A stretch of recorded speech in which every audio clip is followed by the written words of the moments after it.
आता आपण बघूयात महाफास्ट 100।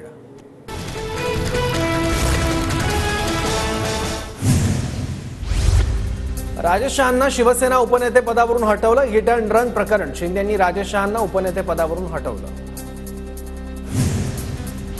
आदित्य ठाकरे आणि असलम शेख यांच्याकडून नाखवा कुटुंबाची भेट। इकडे तिकडे बुलडोझर चालवण्यापेक्षा मिहीर राजेश शहाच्या घरी बुलडोझर चालणार आहे का, आदित्य ठाकरेंचा सवाल।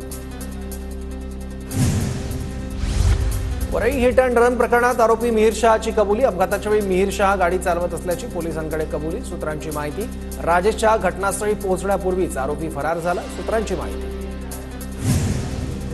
जोतल्या तपस बारवर तोडक कारवाई। परवानगी नसलेल्या भागात मद्यपान विक्री केल्यानं कारवाई। बारचा परवाना रद्द झाल्यावर बुलडोझर कारवाई। महाराष्ट्रात गुन्हेगारांना पाठीशी घालणारं सरकार। वरळी हिट अँड रन प्रकरणातील आरोपीला वाचवण्याचे सरकारकडून प्रयत्न। खासदार संजय राऊतांचे सरकारवर आरोप। पोलिसांना आरोपी कुठे होता हे माहीत होतं। वरळी हिट अँड रन प्रकरण सरकारनं जाणीवपूर्वक दाबण्याचा प्रयत्न केला। वडेट्टीवारांचा सरकारवर आरोप। प्रकरणाची एसआयटी चौकशी करा, वडेट्टीवारांची मागणी। आरक्षणावरील मुद्दे सरकारनं अधिवेशनातच मांडावे। अधिवेशन सुरू असताना बाहेर बैठक घेण्याची गरज काय, वडेट्टीवारांचा सरकारला सवाल। बैठकीचं निमंत्रण आधीच दिलं होतं। विरोधकांची दुटप्पी भूमिका। विरोधक जाणीवपूर्वक बैठकीला गैरहजर, महाजनांचे विरोधकांवर आरोप। मराठा समाजाच्या सर्वपक्षीय बैठकीवर मबियाच्या नेत्यांचा बहिष्कार। विधानसभेत बैठकीवरून पडसाद, सत्ताधारी आमदार आक्रमक। आरक्षणाचे श्रेय मुख्यमंत्री एकनाथ शिंदेंना जाईल अशी विरोधकांना भीती, म्हणून कालच्या बैठकीला विरोधक गैरहजर। सर्वपक्षीय बैठकीवरून संजय शिरसाटांचा आरोप।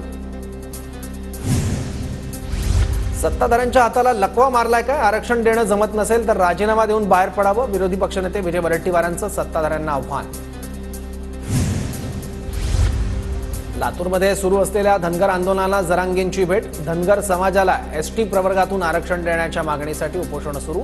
आम्ही तुमच्या सोबत आहोत, जरांगेंचं उपोषणकर्त्यांना आश्वासन। भुजबळांनी विनाकारण मराठ्यांविरोधात धनगर समाजाचं नेतृत्व उभं केलं। भुजबळांनी सर्व समाजाचं नुकसान केलं, जरांगेंचे भुजबळांवर आरोप। बीडमध्ये काही जणांकडून तणाव निर्माण करण्याचा प्रयत्न। नाव न घेता धनंजय मुंडेंचा जरांगेंवर आरोप। तर मराठा समाजाला आरक्षण मिळावं ही माझी भूमिका, धनंजय मुंडेंकडून स्पष्ट। उद्या मनोज जरांगे पाटील यांची शांतता रॅली। रॅलीला बीड पोलिसांची परवानगी, मात्र सभेला अद्याप परवानगी नाही। अजिंक्य नाईकांनी मुंबई क्रिकेट असोसिएशनच्या अध्यक्षपदाच्या निवडणुकीत अर्ज दाखल केला। वानखेडे स्टेडियममध्ये उमेदवारी अर्ज भरला। एमसी अध्यक्षपदाच्या पोटनिवडणुकीत चुरस। प्रताप सरनाईकांचा मुलगा विहंग सरनाईकने दाखल केला अर्ज। विधान परिषद निवडणुकीसाठी काँग्रेस आमदारांची हॉटेल इंटरकॉन्टिनेंटलमध्ये उद्या बैठक। काँग्रेसकडून आमदारांसाठी स्नेहभोजनाचं आयोजन। निवडणुकीबाबत आमदारांना मार्गदर्शन केलं जाणार। शिंदे आमदारांना बांद्र्यातील ताज लँड हॉटेलमध्ये ठेवणार। शिंदेंकडून हॉटेलचे 60 रूम बुक। भावना गवळी आणि कृपाल तुबानेंसाठी शिंदेंकडून जोरदार फिल्डिंग। विधान परिषदेच्या निवडणुकीसाठी ठाकरे गट आजपासून आयटीसी ग्रँडमध्ये आपले आमदार ठेवणार। भाजप आमदारांना ताज प्रेसिडेंट हॉटेलमध्ये ठेवणार। क्रॉस वोटिंग टाळण्यासाठी खबरदारी, आमदारांची हॉटेलवारी। एक खासदार असलेला पक्ष इमेज बनवण्यासाठी 200 कोटी खर्च करतोय। जितेंद्र आव्हाडांचा अजित पवार गटाला टोला। हॉटेल विकत घेण्यात की अजितदारा गटाकडे पैसे, आव्हाडांचा टोला। विधान परिषद निवडणुकीत सुनील शेळके आम्हाला मदत करतील, वैभव नाईकांचं वक्तव्य। तर वैभव नाईकच महायुतीला मदत करतील, सुनील शेळकेंची प्रतिक्रिया। लोकसभा पराभवानंतर यामिनी जाधवांची विधानसभेची दावेदारी धोक्यात। यामिनी जाधवांना शिंदे पुन्हा उमेदवारी देणार का, याबाबत साशंकता। यामिनी जाधवांना भायखळ्यातूनच पिछाडी मिळाली होती। जागा वाटपात भायखळा मतदारसंघ न घेता सुरक्षित मतदारसंघ मिळवायचा, शिंदे गटात चर्चा सुरू। प्रहारचे आमदार बच्चू कडूंचं मंत्रालयाबाहेर आंदोलन। ऑनलाईन जुगार बंद करा, बच्चू कडूंची मागणी। सर्वपक्षीय शिक्षक आमदारांचं विधिमंडळाच्या पायऱ्यांवर आंदोलन। जुनी पेन्शन अघोषित शाळांना अनुदान देण्याची मागणी। तिसऱ्या आघाडीबाबत बच्चू कडूंसोबत प्राथमिक चर्चा झाली। विविध पक्षांची जातींची वोट बँक आहे, तशी शेतकऱ्यांची वोट बँक हवी। रविकांत तुपकर यांच्याकडूनही तिसऱ्या आघाडीच्या चर्चांवर दुजोरा. चंद्रशेखर बावनकुळे कामठी मतदारसंघातून विधानसभा लढण्याची शक्यता. बावनकुळे सध्या विधान परिषदेचे आमदार.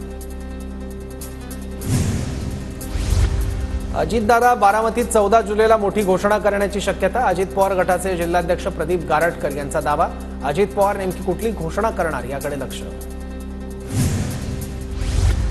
मंत्री उदय सामंतांवर मुंबई हायकोर्टाकडून माघार घेण्याची नामुष्की. कबड्डी असोसिएशनच्या निवडणुकीत बाद करण्याचा निर्णय योग्य. कागदपत्र वेळेत सादर न केल्यानं सामंत बाद. हायकोर्टाचा निर्णय. नवी मुंबईतील सिडको भूखंड वाटपाच्या मुद्द्यावरून भाजप आमदार गणेश नाईक मंत्री उदय सामंतांवर नाराज. सिडकोनं मोक्याचे भूखंड विकासकांना विकले, गणेश नाईकांचा आरोप. रत्नागिरीत नारायण राणेंच्या संपर्क कार्यालयाचं उद्घाटन. ढोल ताशांच्या गजरात कार्यालयाचं उद्घाटन. नागपूर शहरातील सर्व 6 विधानसभा जागांवर काँग्रेस तयारीला. 6 विधानसभेच्या जागांसाठी काँग्रेसकडे 60 इच्छुक उमेदवार. विकास ठाकरेंची माहिती. पंढरपूरच्या सकल मराठा समाजाने घेतली मुख्यमंत्री शिंदेंची भेट. पंढरपुरात मराठा भवन करा आणि येत्या आषाढी एकादशीला त्याचं भूमिपूजन व्हावं. निवेदन देत मुख्यमंत्र्यांकडे मागणी.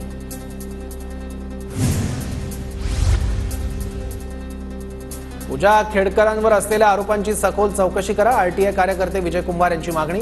पूजा खेडकरांवर खासगी गाडीवर लाल दिवा आणि चेंबरवर डल्ला मारल्याचा आरोप. मुंबईतील आझाद मैदानावर उमेद अभियानाअंतर्गत काम करणाऱ्या कंत्राटी कर्मचाऱ्यांचं आंदोलन. कंत्राटी कर्मचाऱ्यांना कायमस्वरूपी सेवेत घेण्यासह विविध मागण्यांवरून महिला वर्ग आक्रमक. असं कळलं होतं की फडणवीसांच्या नेतृत्वात महायुतीची विधानसभा निवडणूक लढवली जाणार होती, पण दिल्लीच्या नेत्यांकडून फडणवीसांचे पंख छाटण्याचा प्रकार. खासदार अमोल कोल्हेंचं वक्तव्य. सोलापुरात नीट परीक्षेतील गैरव्यवहाराविरोधात स्टुडंट फेडरेशन ऑफ इंडिया आक्रमक. जिल्हाधिकारी कार्यालयाच्या गेटबाहेर घोषणाबाजी करत संघटना आक्रमक. SFI माकपची संघटना.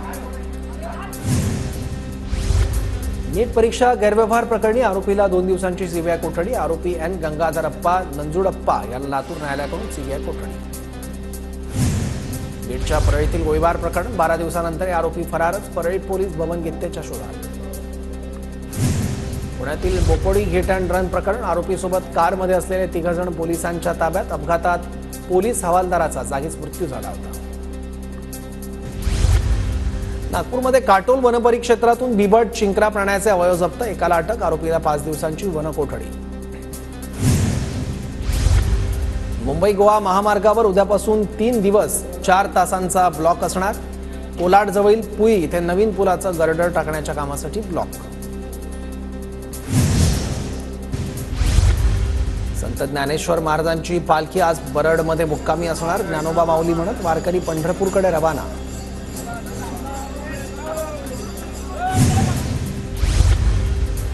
इंदापुरात संत तुकाराम महाराजांच्या पालखीचं दुसरे रिंगण संपन्न. रिंगणाचं ड्रोन दृश्य खास TV9 मराठीच्या प्रेक्षकांसाठी.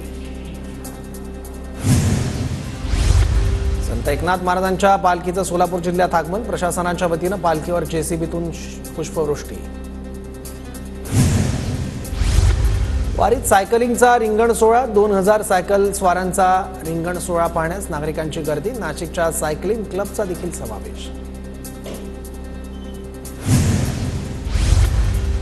बीडमध्ये काशीनाथ महाराजांच्या दिंडीतील वारकऱ्यांवर पुष्पवृष्टी. पालखीचं भाविकांकडून वाजत गाजत स्वागत. धाराशिवच्या परंडा शहरातून संत एकनाथ महाराजांची पालखी पंढरपूरकडे रवाना. विठ्ठल नामाच्या जयघोषात पालखी पंढरपूरच्या दिशेनं रवाना. मुरुडमधील तेजल घाणेकरने रेल्वे तिकिटावर साकारलं विठ्ठलाचं हुबेहूब रूप. चित्रात विठुरायाच्या भक्तीत दंग वारकऱ्यांचा आषाढी वारी सोहळा. 70 वर्षांच्या आजोबांची पायी वारी. किडनी फेल असल्यानं वर्षभरात 3 ऑपरेशन्स. विठुरायाला भेटल्यावरच मला बरं वाटेल. वारीतील आजोबांना विठ्ठलाच्या भेटीची ओढ. गजानन महाराजांच्या पालखीचं सोलापूर शहरात आगमन. पालखी स्वागतासाठी खासदार प्रणिती शिंदेंसह असंख्य सोलापूरकरांची उपस्थिती. मोठ्या भक्तिमय वातावरणात पालखीचं स्वागत. इंदापूरचे आमदार हर्षवर्धन पाटील यांची तुकाराम महाराजांच्या पालखीत पायी वारी. हर्षवर्धन पाटलांकडून वारीत तुकोबांच्या पालखीचं दर्शन. पश्चिम विदर्भात मागील 3 दिवसांपासून मुसळधार पाऊस. 38 महसूल मंडळात अतिवृष्टीची नोंद. अतिवृष्टीमुळे 11,000 हेक्टरवरील पिकांचं नुकसान. अहमदनगर जिल्ह्यात मागील 15 दिवसांपासून पावसाची उघडीप. काल झालेल्या जोरदार पावसानंतर पिकांना नवसंजीवनी. शेतकऱ्यांना चांगल्या पावसाची प्रतीक्षा.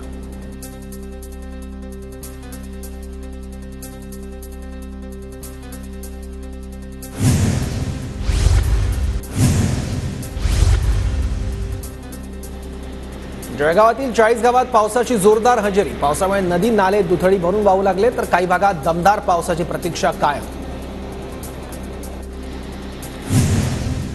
रायगडच्या माणगाव तालुक्यातील अंबर्लेमध्ये शेतीच्या कामांना वेग. जिल्ह्यात मुबलक पाऊस झाल्यामुळे बळीराजा सुखावला. पुण्यातील धरण क्षेत्रातील पाणीसाठ्यात वाढ. पुणेकरांवरील पाणी कपातीची समस्या दूर होण्याची शक्यता. बुलढाण्याच्या मेहकर तालुक्यातील नदी नाल्यांना पूर. पावसामुळे शेतकरी वर्गात समाधान तर नागरिकांची प्रवासाची गैरसोय.